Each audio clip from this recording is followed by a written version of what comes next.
sebenarnya ya, dari Sabang sampai Merauke itu hanya segelintir orang yang mau jadi inspirator. Tadi saya baca pengguna otak kiri di dunia itu hampir 85%, 15%-nya saja itu yang menggunakan otak kanan. Maka orang-orang yang terkenal, orang-orang jadi inspirator itu tidak banyak gitu ya, orang-orang khusus.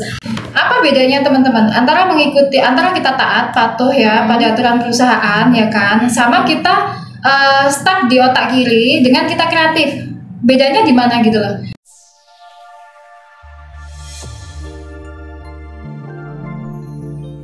Semangat pagi. Pagi luar biasa. Halo semuanya, balik lagi bareng kita di channel Semanggi University. Nah, kali ini kita akan membedah buku yang sangat luar biasa, yaitu apa nih Bu?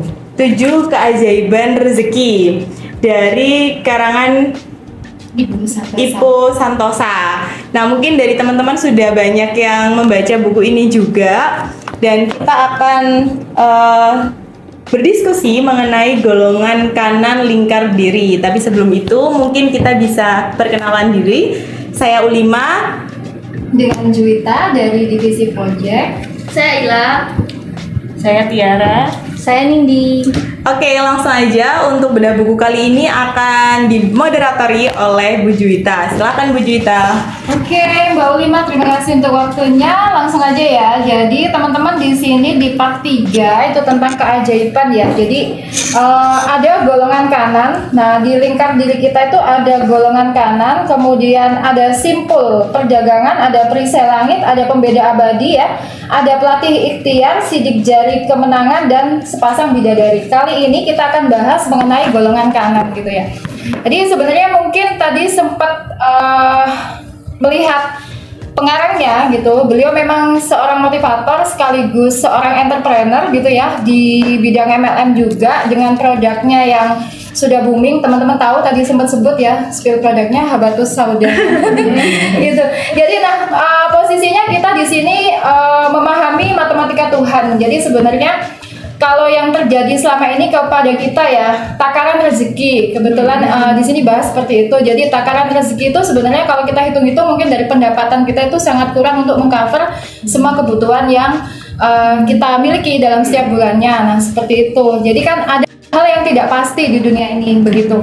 Singkatnya, hal-hal yang pasti itu bisa kita pelajari di otak kiri, sementara di otak kanan itu adalah hal-hal yang tidak masuk akal, seperti itu, hal yang tidak pasti. Nah, bagaimana memahami otak kanan? Kalau dari buku ini bisa disimpulkan bahwa sebenarnya otak kanan itu adalah terkait dengan emosional ya, emosional, intelijen, kemudian intuitif, imajinatif, seperti itu. Kalau yang kiri adalah rasional, terkait dengan IQ dan perhitungan-perhitungan logik. Nah, sebenarnya dari pengembangan itu, kalau ke teman-teman semuanya ya, dari teman-teman yang sudah implementasikan, bagaimana sih kita bisa memaksimalkan otak kanan daripada otak kiri, seperti itu. Nah, menurut teman-teman itu di mana implementasinya gitu? Kalau untuk pengembangan otak kiri atau otak kanan gitu, supaya lebih maksimal ya, gitu. Kalau untuk pengembangan otak kanan sendiri sih, ini pembahasannya otak kanan dan otak kiri. Kalau otak kiri kan lebih ke angka, numerik, matematik. Kalau untuk otak kanan kan lebih ke kreativitasnya kita. Jadi untuk mengembangkan otak kanan, yang harus kita lakukan adalah kita harus menemui case-case yang ada di kehidupan kita. Jadi kita dapat melakukan problem solving-nya untuk memberikan otak kita pemahaman lebih kreativitas lagi dalam mengukur suatu masalah, seperti itu. Jadi bukan hanya tentang numeriknya, bukan hanya tentang angka-angkanya, hitung-hitungannya. Jadi lebih ke bagaimana nalar kita, logika kita untuk memecahkan suatu masalah itu. Jadi itu membuat otak kanan kita lebih terasah. Berarti itu ada masuk beberapa skill ya dalam mereka untuk menyelesaikan masalah gitu, yang tidak bisa dipelajari secara numerik gitu ya. Nah, itu seperti apa tuh yang teman-teman biasanya kerjakan untuk skill itu? Adakah negosiasi atau kemampuan apa yang teman-teman asah untuk di situ? Silakan. Yang biasanya melakukan penyelesaian masalah. Kalau untuk pemahaman saya ya, otak kiri dan otak kanan ini kan harus berjalan seimbang ya pastinya. Nah, untuk kayak kalau otak kiri sendiri mungkin lebih kayak ya ke pekerjaan kita sehari-hari, maksudnya kewajiban tanggung jawab atau job desk kita di pekerjaan itu. Nah untuk kalau otak kanannya sendiri lebih ke ya benar kata Mbak Ila, problem solving dari case-case yang kita temui atau yang kita hadapi. Menurut saya juga lebih ke lingkungan juga atau kesenangan atau minat kita di luar dari pekerjaan itu. Jadi supaya bisa berjalan seimbang atau kita bisa lebih berpikir kreatif lagi di pekerjaan atau di otak kiri kita. Nah, minat atau kreativitas kita itu kita bisa kembangkan lagi dengan melakukan hobi-hobi atau minat-minat kita di luar pekerjaan itu. Oke. Untuk lebih memaksimalkan passion. Iya, biar Mbak Lima gimana Mbak? berjalan. Kalau bekerja tidak sesuai passionnya. Iya, sangat di luar, nggak sih, sangat di luar jurusan gitu ya. Kalau kita, kalau benar sih yang lebih ke yang Mbak Nini tadi itu kayak job desk, otak kiri. Kalau otak kiri itu pengetahuan nih, otak kiri 1 tambah 1 ya pasti 2, itu yang di otak kiri. Sedangkan kalau di otak kanan itu lebih ke fleksibilitas. Apalagi kan otak kiri itu memori jangka pendek kalau kita ngomongin soal memori. Sedangkan yang di otak kanan itu memori jangka panjang. Jadi gimana caranya kita itu kalau dalam pekerjaan lah ya, gimana kita tuh fleksibel menyelesaikan masalah, terus kayak luas sama orang, terus kira-kira kalau ada case A, kira-kira penyelesaiannya apa ya, dan itu kedua otak ini bekerja sama gimana caranya mereka itu apa ya, kayak maksimal di pekerjaan ya. Otak kiri penting juga, otak kanan ya pasti sama-sama penting, apalagi tentang emosional.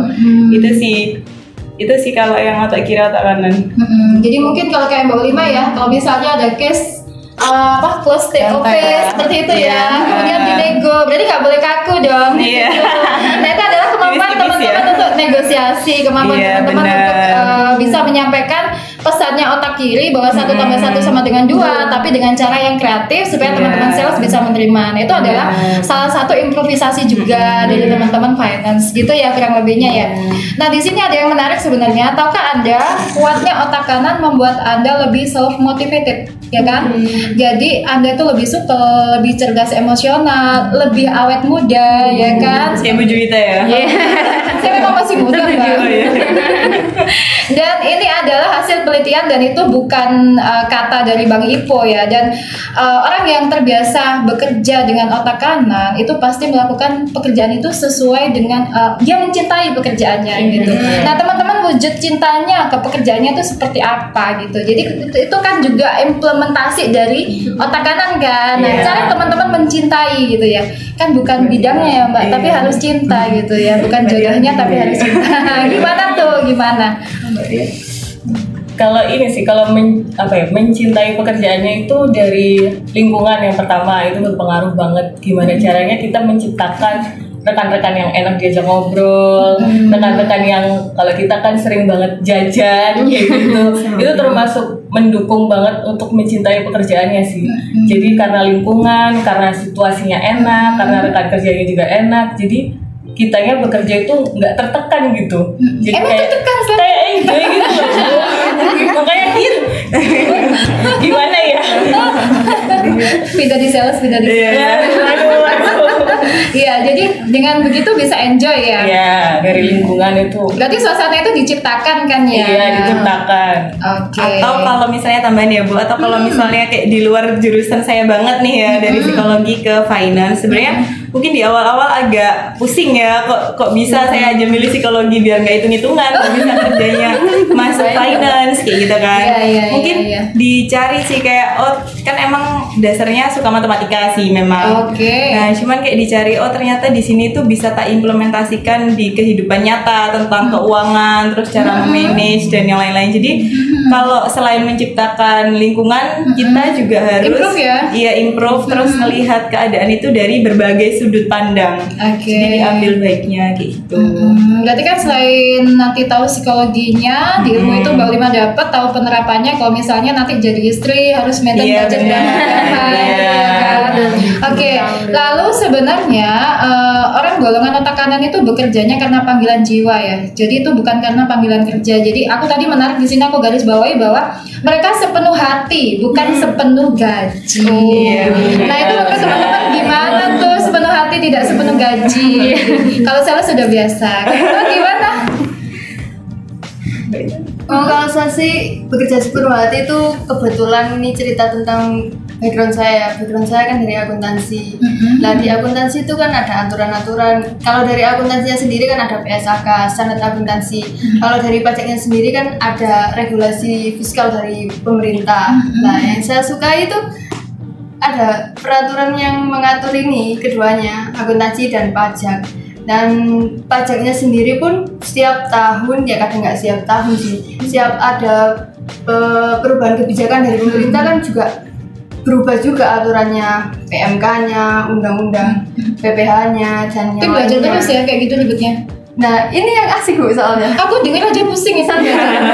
Nah kan harus apa ya, harus lebih mempelajari sesuatu yang baru lagi gitu. Jadi Asik ya, misalkan- asik ya. asik. Kalau mempelajari sesuatu yang baru-baru terus itu kayak ada challenge tersendiri gitu loh. Oke. Daripada untuk setiap tahun gini aja, flat aja itu lebih membosankan. Dan itu apa sih? Merupakan panggilan jiwa ya tadi ya. Ya itu karena Bukan karena gaji. mencintai bidangnya sendiri. Oke, berarti kamu golongan otak mana nih? Kanan atau kiri? Kanan ya, karena Kanan masih punya dominan. kreativitas dominan Ya, kanan. Oke. dominan kanan. Yang terakhir mungkin ini ya teman-teman. Jadi ada statement dari Bang Ipo bahwa sebenarnya ya dari Sabang sampai Merauke itu hanya segelintir orang yang mau jadi inspirator. Tadi saya baca pengguna otak kiri di dunia itu hampir 85%, 15%-nya saja itu yang menggunakan otak kanan. Maka orang-orang yang terkenal, orang-orang yang jadi inspirator itu tidak banyak gitu ya, orang-orang khusus. Nah, kebanyakan dari pengguna otak kiri itu hanya menjadi seorang followers. Nah, mungkin alasannya kenapa sih kok orang yang hanya mau menggunakan otak kiri maunya di zona nyaman ya kan? Itu hanya menjadi followers tuh menurut teman-teman itu kenapa? Kalau saya sih wajar sih. Kalau saya menurut saya orang yang apa ya nyari amannya sih Bu. Karena Aman otak ya? kanan itu kayak orang yang out of the box. Nggak bisa Jadi ditebak ya? iya nggak bisa ditebak. Terus kayak inspirasi dan dia berani. Dan nggak semua orang itu bisa berani melakukan sesuatu yang mungkin beda dari yang lainnya. Mau Yuslah aku, gitu. iya Yuslah aku ambil aman aja lah, Yus gini-gini aja kayak gitu. Nah itulah kenapa kadang 85% cenderung lebih ke otak kiri karena main aman aja kayak gitu ibaratnya. Itu menurut saya sih Bu. Oke, ya kalau yang lainnya gimana tuh? Iya, mungkin kalau dari saya ya Bu, kenapa otak-otak Otak-otak itu bandeng Mbak. enak ya Bu. Jajanan kita biasanya. Iya, oke. Nah, orang-orang yang otak kiri ini yang 85% ini kan orang-orang yang mungkin IQ-nya memang lebih tinggi, maksudnya yang lebih menjurus ke IQ-nya gitu kan, lebih cerdas. Nah, orang-orang yang ya senangnya pasti-pasti aja, yang main aman misalnya mungkin dibilang ya. Sementara orang yang otak kanan kan berani mengambil resiko, kreatif, terus berani keluar dari zona nyaman mungkin. Jadi itu yang membuat orang-orang di zona nyaman ini kayak ya karena dia berani maju, berani kreatif, jadi dialah orang-orang yang memang mengisi tempat-tempat kepemimpinan ini gitu sih Bu. Sementara orang-orang yang di otak kiri tadi ini orang-orang yang Semangat baik ya. iya nggak apa-apa lah, yang penting Iya. aku pasti aja nih, walaupun sedikit ataupun gajinya sedikit atau apa nggak apa-apa, yang penting pasti. Oke. Sebenarnya kamu otak kiri otak kanan? Otak kanan. semoga otak kanan ya. Kalau otak kiri nggak boleh minta naik gaji. Iya. Pengennya sih otak kanan ya Bu, harus dites dulu nggak sih ada tes? Mbak Uli mana dia? Oke, oke, iya. Kalau untuk Mbak Tiara gimana? Kenapa kok lebih banyak yang otak kiri daripada yang otak kanan? Hampir sama sih, Sama ya? pasti hampir sama. Karena ya memang rata-rata orang lebih memilih apa yang udah ada aja, nggak usah cari yang apa ya kayak memecahkan jalan baru gitu kan jatuhnya kalau misalnya pakai otak kanan. Rata-rata pakai otak kiri. Kayak madut aja, madut sama orang aja, pasti di otak kiri. Mau diatur kayak gimana pun gak apa-apa. Oke, ya nggak apa-apa. Yang penting saya ada. Oke. Mungkin bilang kayak robot ya, maksudnya ngikutin peraturan atau apa aja yang ada, ya udah itu yang dijalanin gitu aja. Apa bedanya teman-teman antara kita taat patuh ya pada aturan perusahaan ya kan, sama kita stuck di otak kiri dengan kita kreatif? bedanya di mana gitu loh. Kan kita dituntut kalau kita berada di suatu lembaga ya kan, kita dituntut untuk taat dan patuh gitu kan. Misalnya TOP 60 hari jangan dong dibukain gitu kan. Ya, apa bedanya nih? Saya kepengen tahu dari sisi kritisinya teman-teman. Apa bedanya ketika kita taat dan patuh ya kan sebagai tenaga kerja yang baik ya, sebagai SDM yang baik, dengan apa bedanya ketika kita itu kreatif gitu. Gimana sih perbedaannya? Orang kreatif belum tentu bangga loh ya, belum tentu tidak taat gitu ya kan. Letak perbedaannya menurut teman-teman gimana? Kalau saya yang mungkin dari apa yang saya pelajari baru-baru ini juga dari Bu Santi, ya saya belajar banyak dari Bu Santi dan dari yang saya lihat juga dari cara kerja Bu Santi itu, menurut saya yang membedakan antara orang-orang yang otak kiri dan otak kanan ini, misalnya kalau di otak kiri kan dia hanya patuh dan taat saja, tapi saat orang-orang otak kanan ini yang maju, dia patuh dan taat dan juga inisiatif. Jadi misalnya dia melakukan sesuai peraturan, tapi misalnya ya itu tadi ada kreatif atau ada inisiatifnya. Misalnya kayak bertanya, oh Bu, misalnya kalau kayak gini-gini seperti apa? Maksudnya bisa dikembangkan kah? Gitu. Jadi dia tetap patuh pada peraturan juga, patuh kepada taat kepada peraturan juga, tapi tetap kayak inisiatifnya, kreatifnya berjalan. Tidak hanya kayak oke, ini peraturannya, jadi aku ya ikut ini aja, nggak gitu. Penyambung pesan ya Mbak. Iya, penyambung lidah. Kata Bu Santi, lima. Iya. Tambahan sih pasti inisiatifnya itu yang menguntungkan berbagai pihak, bukan cuma pihaknya dia aja. Gitu, kalau pihaknya aja nanti jatuhnya bangel tadi. Itu bedanya orang bangel sama kreatif. Tapi kalau ternyata menguntungkannya semua pihak, berarti itu inisiatifnya dia. Gitu. Inisiatif yang bisa diterima oleh semua pihak. Diterima dan menguntungkan ya kan, bermanfaat gitu. Nanti kerjaannya finance juga nggak beresiko banget, si salesnya juga tetap bisa memotong gitu ya. Oke, nah sebenarnya dikatakan sama Mbak Nini tadi adalah ada di piramida ya. Jadi kalau yang paling bawah itu obedience, taat dan patuh, tapi nggak ngapa-ngapainnya. Yang paling atas di puncak piramida itu adalah kreativitas tadi sebagai seorang leader seperti itu ya. Oke, teman-teman, ada yang mau disummary lagi dari hasil yang kita bahas? Tambahannya? Oke, cukup? Udah cukup. Oke, ringkas kata ya, dengan otak kanan itu kita bisa menciptakan keajaiban-keajaiban. Nah, apabila itu di dalam karir, bisnis, kehidupan, dan ibadah ya. Pokoknya di dalam suatu apapun kita maksimalkan kreativitas otak kanan dengan tetap otak kirinya juga dimaksimalkan gitu ya. Jadi saling mendukung. Ya, itu yang bisa kita bahas di kesempatan kali ini. Sampai jumpa di sesi selanjutnya teman-teman ya. Jadi kayaknya buku ini kena punya deh saya. Iya, kita akhiri. Sampai jumpa di kesempatan selanjutnya. Silahkan untuk yang ada masukan, share maupun komen ya. Tetap stay tune di channel YouTube Semanggi karena kita akan ada bahasan dengan tema dan yang lebih menarik lagi tentunya. Oke, semangat pagi, Pagi luar biasa.